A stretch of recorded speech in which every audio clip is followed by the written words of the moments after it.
Hi friends, എല്ലാവർക്കും സീനായ orchid പസന്തത്തിലേക്ക് ഒരിക്കൽ കൂടി സ്വാഗതം. ഇത് നമ്മുടെ ഓൺസീഡിയം സ്പാസിലേറ്റം പോയിട്ടിട്ടുണ്ട്. ഇത് നല്ല നീളമുള്ള സ്പൈക്കാണ് കേട്ടോ. അപ്പോൾ ശരിക്കും ഇതൊരു മീറ്ററോളം നീളം വെക്കും. ഇത് അതിലും ചെറുതാണ്. നല്ലവണ്ണം വെള്ളവും വളവും ഒക്കെ ചെയ്ത് കൊടുത്തു കഴിഞ്ഞാൽ നല്ല നീളമുള്ള നല്ല കുട്ട പോലെയുള്ള പൂക്കൾ അതിന് കിട്ടും. ഇപ്പോൾ കുറച്ചുകൂടി വിടർന്ന് വരാനുണ്ട്. വിടർന്ന് തുടങ്ങിയിട്ടേ ഉള്ളൂ. ഒരു മാസത്തോളം എടുക്കും ഇതൊന്ന് നല്ലവണ്ണം വിടർന്ന് യെല്ലോ ഷെയ്ഡിലേക്കൊക്കെ ഒന്ന് മാറി വരാൻ. ശരിക്കും നമ്മുടെ ചെറിയ ഓൺസീഡിയത്തിൻ്റെ സെയിം ഇതാണ്, പൂക്കൾ തന്നെയാണ്, ഡാൻസിങ് ഗേളിൻ്റെ പൂക്കൾ തന്നെയാണ് ഇതിന്.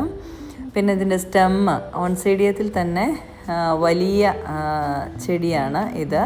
അപ്പോൾ ഇതിൻ്റെ സ്റ്റെമ്മിനും അതിനനുസരിച്ചിട്ട് വലിപ്പമുണ്ട്. ഈ ചെടിക്ക് നല്ലവണ്ണം വെള്ളം ശേഖരിച്ച് വെക്കാനുള്ള കഴിവുണ്ട് കേട്ടോ. നല്ല വലിയ സ്റ്റെം ആയതുകൊണ്ട് തന്നെ ഇതിൽ കണ്ടോ പുതിയ സ്പൈക്ക് വരുന്നുണ്ട്. ഈ ചെടിയിൽ തന്നെ 2-3 സ്പൈക്കുകളുണ്ട് കേട്ടോ. നമുക്കിതെല്ലാം കൂടെ വിടർന്ന് നിൽക്കുന്ന കാണാൻ തന്നെ ഒരു പ്രത്യേക ഭംഗിയാണ്. അപ്പോൾ ആദ്യം ഉണ്ടായ നമ്മുടെ ഡെൻഡ്രോബിയത്തിൻ്റെ പൂക്കൾ എൻ്റെ കൈ തട്ടി ഒടിഞ്ഞു പോയി ഗൈസ്. അപ്പോഴേ ഇതേ കാറ്റ്ലിയ ഓർക്കിഡ് വാടി നിൽക്കുന്ന കണ്ടപ്പോഴാണ് കേട്ടോ ഞാൻ നോക്കിയത്. ഇതിൻ്റെ കവറിങ് ഉണങ്ങിയിരിക്കുന്നത് കണ്ടോ. അപ്പോൾ ഈ കവറിങ്ങിനുള്ളിൽ ഒരു പൂ കൂടി ഉണ്ടായിരുന്നു കേട്ടോ. അതുകൂടി നമുക്ക് വിരിഞ്ഞ് കിട്ടേണ്ടതായിരുന്നു. അപ്പം മഴയത്ത് കിടന്നിരുന്നത് കൊണ്ട് അത് വിരിഞ്ഞ് വരുന്നതിന് മുമ്പ് നേരത്തെ എടുത്ത് മാറ്റിയിരുന്നെങ്കിൽ ചിലപ്പോൾ ആ പൂ കൂടി എനിക്ക് കിട്ടിയേനെ.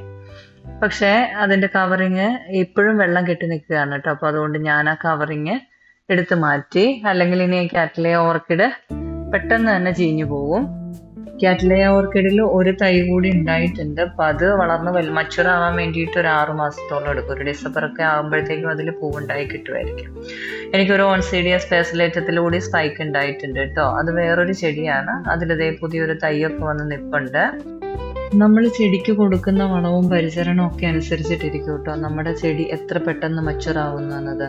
അപ്പം ഞാനിവിടെ എൻ്റെ ചെടിക്ക് കൊടുക്കുന്നത് ഗ്രീൻ കെയർ അല്ലെങ്കിൽ ഗ്രോ എക്സൽ ആണ് വളരാനായിട്ട് കൊടുക്കുന്നത്. പിന്നെ പൂവുണ്ടാവാനായിട്ട് മിറാക്കിൾ 20 കൊടുക്കും.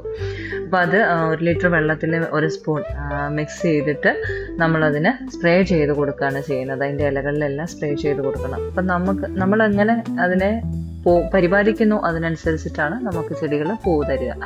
ഇവിടെ 2-3 ഡെൻഡ്രോബിയത്തിലൊക്കെ ഫ്ലവർ ആവാനായിട്ട് നിപ്പുണ്ട്.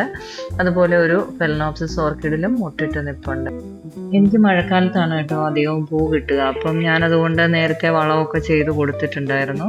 അപ്പോൾ അതുകൊണ്ട് ഈ പ്രാവശ്യം എന്തായാലും നല്ലവണ്ണം സ്പൈക്കൊക്കെ വന്നിട്ടുണ്ട്. അപ്പോൾ ഇനി അടുത്ത വീഡിയോയിൽ കാണാം. ബൈ.